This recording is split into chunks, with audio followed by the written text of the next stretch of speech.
was a 15-year anniversary of the unthinkable happened, and had a very good conversation with a dear friend this morning, and the message to our team was nothing is guaranteed. A bunch of people went to work that day 15 years ago in those beautiful buildings, and life changed for everybody. And so I want to tell, first start off saying thank you, and to this day, prayers and thoughts for the families that were impacted that day.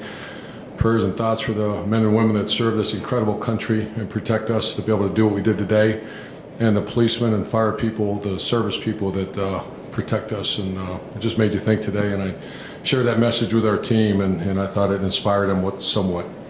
With that said, also thank the Buckeye Nation for hanging around through a downpour, and I thought Coach Mick made a good point that we came out and played our best football, at least offensively, and defensively played well too, but sitting in the locker room for an hour and a half, that's a good sign of some maturity. And I saw maturity in the locker room. I saw some disappointment with the way we played offensively in the first half, but good teams pick up each other, and I thought the 2 pick sixes, obviously, we got pretty good secondary, and you put that with a decent pass rush, that's a pretty good defense. I'll answer your questions for you. Over the left, Austin, please. Urban, you just talked about the secondary and the pick sixes. I know there's probably plenty of credit to go around, but is this the Greg Schiano having an impact here, or what do you attribute this start in that secondary? Well, of course, he has an impact. Kerry Combs has an impact as well, but it's also very good personnel. I think those young guys have really took to coaching, but they're also very talented guys that have been, a lot of those guys have been kind of waiting, paying their dues. Denzel Ward, Marshawn Latimer, it's his 3rd year. And then obviously Garion's a heck of a player, but Malik Hooker, that was a great play. That was right in front of me, and I saw him reach out. Great ball skills. So Greg Schiano certainly does have an impact on this, but it's also very talented players. Staying to the left, Bill. Urban, what do you account for the offensive sluggishness in the first half? Well, it all starts, the offense line gets a lot of praise around here, and also when things aren't going well, it's probably because we're not playing up to our expectation level up front. I'll have more for you tomorrow or Monday when I meet with you again, because I don't know.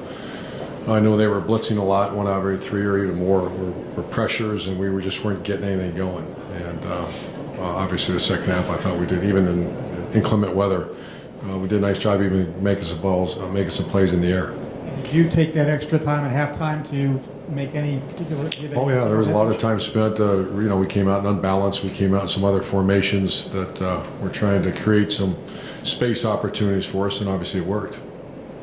Second row right, Steve. Yeah, Coach, along the same lines, you guys had to settle for a couple short field goals there in the red zone, just didn't get the touchdowns there. Was this maybe not that first 20 minutes as sharp as you've seen him play?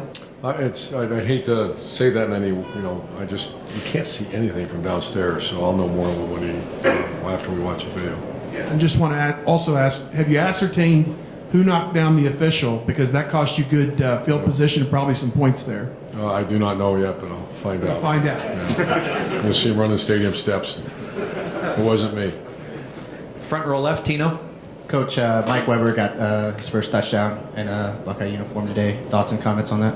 Thought he played well. He's a guy that, used to be a guy that hold the ball down here, and now he's chin. He claws the ball nice. In those kind of days, man, that golf ball can come out of there. And you saw it with the other team, had a couple issues where they, interceptions and turnovers. So, I thought the best thing he did is he hit the hole hard, he ran hard, but he also hung on that ball, and it's night and day compared to it was a year ago. Front row right, Tim. Yeah, Urban, there was some drama in the first half too. The goal line stand, 4th and 1 down there. Nick Bosa, Joe Berger, some of those other guys were involved. How key was that on a day like this? It's obviously anytime keeping out the end zone. Our defense is playing so well right now, and obviously the challenge of challenges come next week against a very good team, and we're going to jump on that one early and get ready to go. Far left, Doug. Urban, I know we talked about Curtis Samuel a lot last week, but do you just see defenses having trouble trying to figure out how to cover him, especially the way you guys are lining him up in different spots? Yeah, he's the first, and Dontre had a hell of a day today too. I don't see his stats here. I guess he only had 3 carries, but 10 yards a pop. Curtis had 10 yards a pop, and those two are playing at a high level. Whenever you have the ability to run inside with guys like that and put them in the perimeter, and then catch the ball, that's we're going to try to recruit as many of those as we can. And how is Noah Brown? Is he 100% healthy? And he's still. Is he at the same exact tempo he was last year? I think he's pretty close. Had a nice play today. Yeah, there's guys we got, just like Corey Smith, we got to try to get the ball a little bit, but we have some depth there right now, and today wasn't the easiest day to go out and throw it around.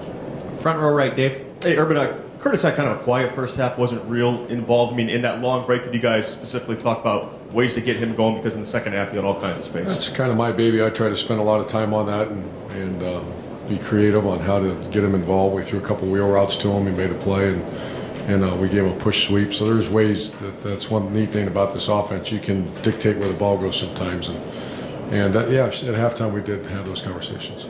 And final question over here to the right, Clay. You talked about Samuel. He probably looks like you on the dance floor. Can you talk about his change of pace and what he gives you after you pound Weber? I think that's exactly what I've been looking for, really, since we've gotten here. We did it with Philly, but Philly Brown wasn't the inside threat that he was. Dontre Wilson certainly wasn't. Now Dontre actually is a threat as well inside. That's, like I said earlier, that's a magical position. A little bit like one of those tight ends that can also run like the wind, but also block. So those are those hybrid positions that defenses have a hard time matching up with.